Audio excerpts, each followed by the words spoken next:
ไม่มีเงินทองมากองให้เจ้าเป็นเจ้าสาวในวันวิวาเป็นแค่เพียงคนธรรมดา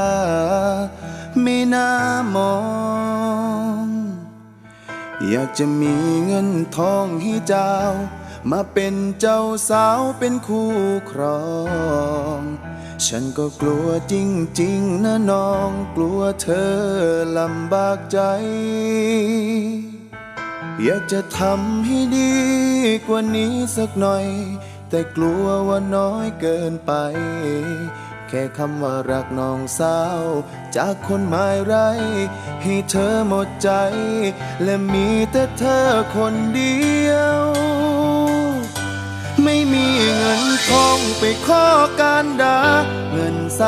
300,000พี่หาไม่ได้มีแต่หัวใจร้ายๆพี่ได้ไหมน้องวอนขอการดารอพี่ได้ไหมเสปีผ่านไปเก็บได้แน่นอนกินคำว่ารักไป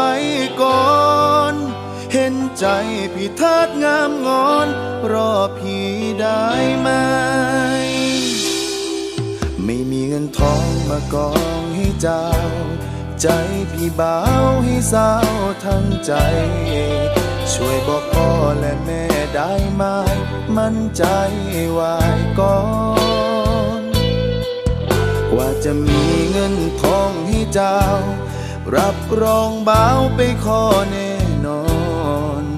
รอพี่บ่าวสักคิดบังอ่อนไม่นานพี่ไปขอ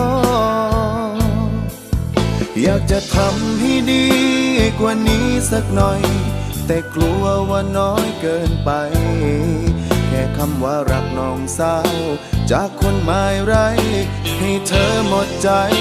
และมีแต่เธอคนเดียวไม่มีเงินทองไปขอการดาเงิน300,000พี่หาไม่ได้มีแต่หัวใจร้ายๆพี่ได้ไหมน้องวอนขอการดารอพี่ได้ไหมเสปีผ่านไปเก็บได้แน่นอนกินคำว่ารักไปก่อนเห็นใจพี่เทิดงามงอนรอพี่ได้ไหมกินคำว่ารักไปก่อนเห็นใจพี่เทิดงามงอ